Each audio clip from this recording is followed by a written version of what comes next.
Welcome back to Iron Rage, the show where John Romano and I vent our frustrations with the world and we get to complain to you guys and you guys get to watch.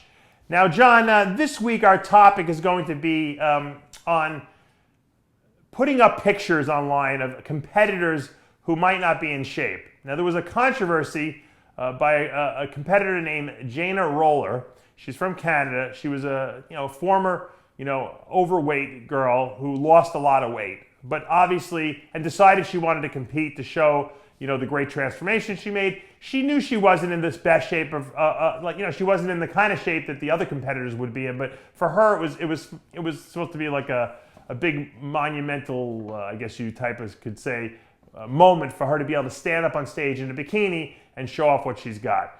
The photographer who took the pictures at the show decided by himself, not talking to any promoters, that, I'm not going to put these pictures up because maybe she's not happy with the way she looks. I don't want to embarrass her because she'll probably wind up contacting me and telling me to take them down.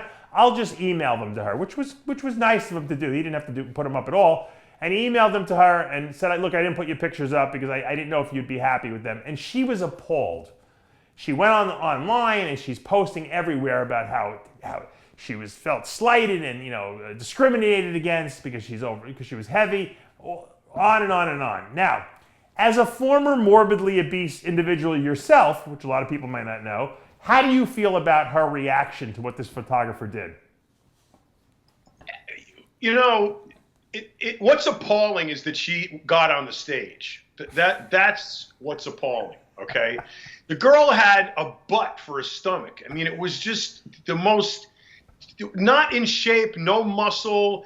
This is a bodybuilding show. You're supposed to build your body and then diet down to being shredded and then compete. Whether you're doing physique, fitness, figure, bodybuilding, it doesn't matter. It's the same discipline. Get big, diet down, compete. Okay. While the issue here is the photographer opting not to post her pictures, I got to give the guy props for not doing that, for thinking ahead and saying, man, this girl looks like death eating a cracker.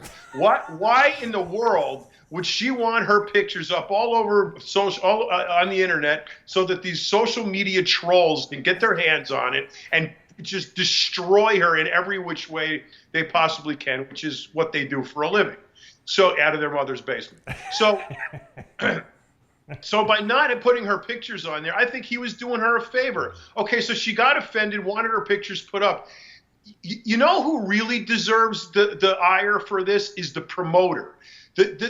She should have sent pictures to the promoter ahead of time, and that promoter should have said, $150, giant debacle. $150, giant debacle.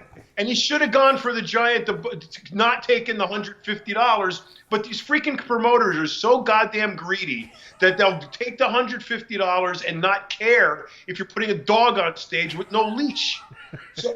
So it should never have competed. Ever, never should she have been on a bodybuilding stage. The fact that the photographer decided not to post her pictures with the rest of the bodybuilders because she looked like, not even close to a bodybuilder is good judgment on his part, because he probably would have, in a normal situation, would have avoided a lot of strife. Right. But the idea here is greater than the fact that he did not post the pictures. The greater issue here is people using bodybuilding competitions for other than a competition. It's a bodybuilding competition. You enter it to win. You don't strap on a pair of rollerblades, grab a shopping cart, and go out on the Indy 500 to see if you can win. That's just to see if you can get around the track. That's not the idea. The idea is to compete to win.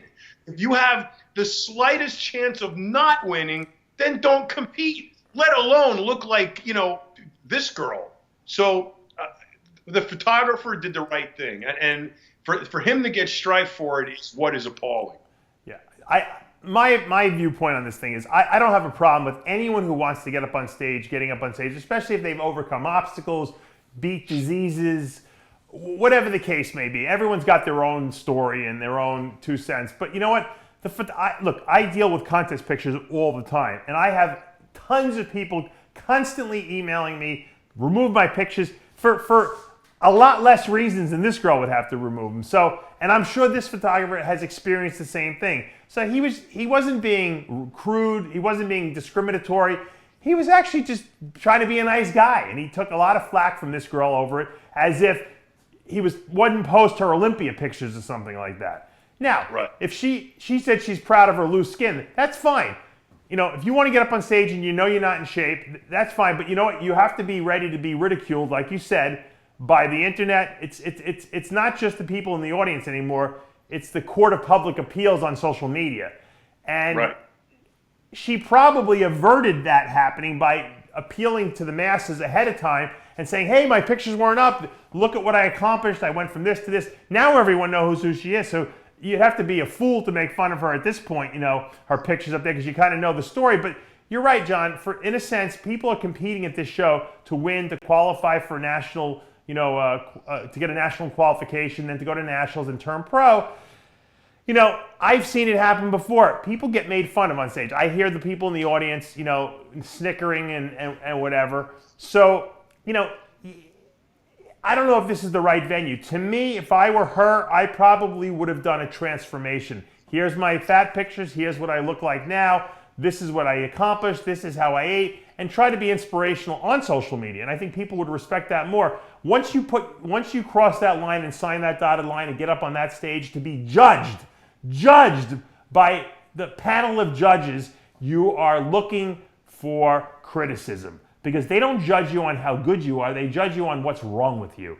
They do that at the Olympia level. We judge what's wrong with Phil Heath, his shoulders are too narrow, Kai Green's stomach is too big. You know, we don't say what's great about people, and these people we're talking about are tremendous. So obviously this is a problem. I think the photographer took a bad rap on this. I completely wholeheartedly support him. The fact that he sent her the pictures via email, which he didn't have to do, was a very, very, I guess you could say, honorable thing for him to do. So I think that I think the photographer became the victim in this situation, and that was just not the case. I just want to know where this you know, mantra came from. That okay, I've overcome multiple sclerosis, had my arm amputated, you know, have had, you know, congenital meningitis and 5 other rare forms of skin disease. I've overcome it all. I look terrible, scarred all over my body. I'm a quasi amputee. Hey, I think I'll do a bodybuilding contest. How is that connection made? I mean, it's like, why not go do cliff diving or bungee jumping or, you know, surf competition? Why do you choose a bodybuilding show that is there to espouse the best of what a physique can be, not what's mangled pieces left over after some life-altering dilemma? Right. I don't know where this came from, but it's wrong. And people have got to stop using bodybuilding contests as proving grounds for some kind of monumental physical accomplishment. That's not what it's for. How come you're not out in the bikini circuit at the pool bars? Why you to pick a bodybuilding contest? You know, I'll give you a good example too. Like, I have obviously 2 terrible shoulders. I always complain about them. Everyone knows about it out there. I'm getting, on July 10th, I'm getting the left shoulder replaced. And then probably within a year after that, I'll get the other one replaced. Once I get those shoulders replaced and I can work out again, you know, like a normal human being, if I were to put more muscle back on and look a certain way, I would never ever consider getting on a bodybuilding stage, because I know that I would still not look good. I might look better and I might say, hey, look what I accomplished. Anyone out there who's suffering with joint disease, you can still, you know, be able to train after getting shoulder replacements.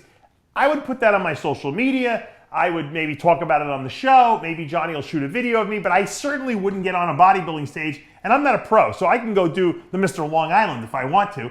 I'm not going to the Mr. Long Island and going to compete, because I'm going to have 2 huge scars and I'm not going to look like, I'm going to look like a shell of my former self. So I don't understand why, you know, people feel the need that they have to get, like you said, on a bodybuilding stage. There's so many other avenues to promote what you've accomplished and what you've overcome in this day and age with social media, that I think you're right. I hate to admit you're right, because it's a fine line, and I don't want her to think, this woman to think, that we don't respect what she did and accomplished, but it doesn't really belong on a figure stage at a top regional show, you know.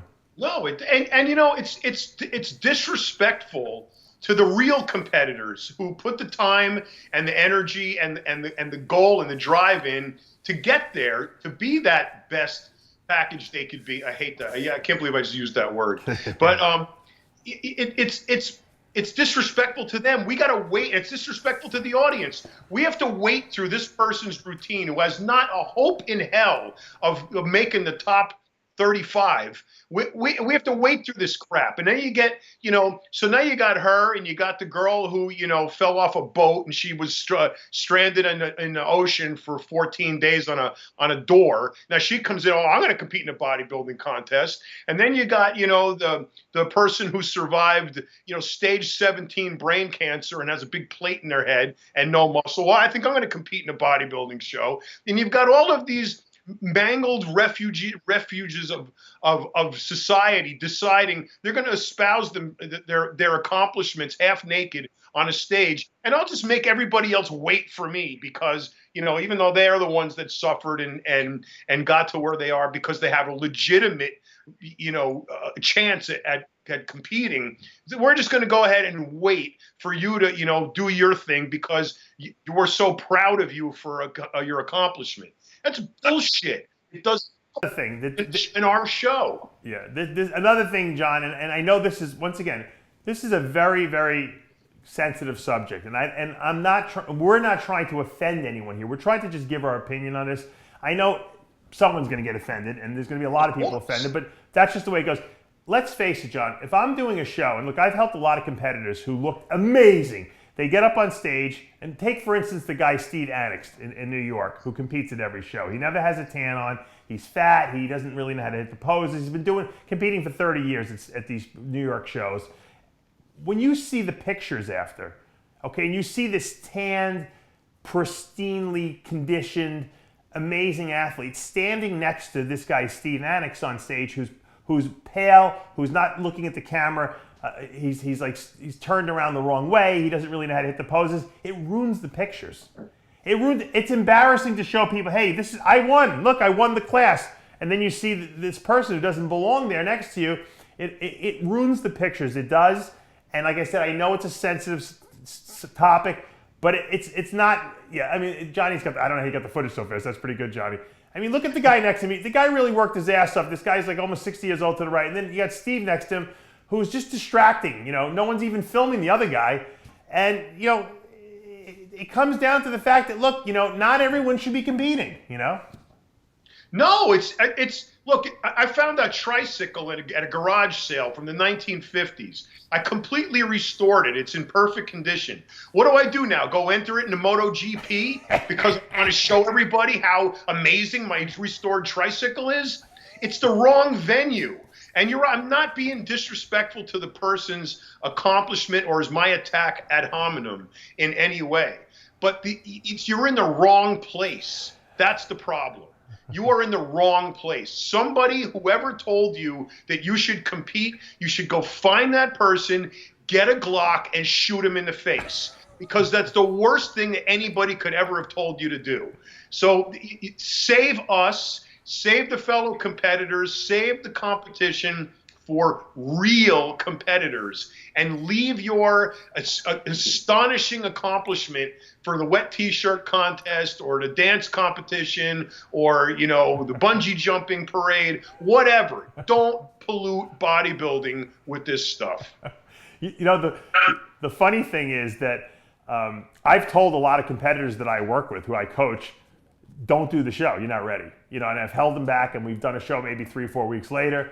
I won't let my guys get on stage if they're not in shape, because I don't want to embarrass them, and I don't want to embarrass myself by, you know, as the coach for them. So there's nothing wrong with that. You know, the show should be for the people who are in shape, and that's the bottom line. And that's what the topic of the rant was. If you guys agree or disagree, let us know below. And you know what? Let us know what topics you'd like John and I to rant about in the future. We're open to suggestions. For now, I'm Dave Palumbo with John Romano for another edition of Iron Rage.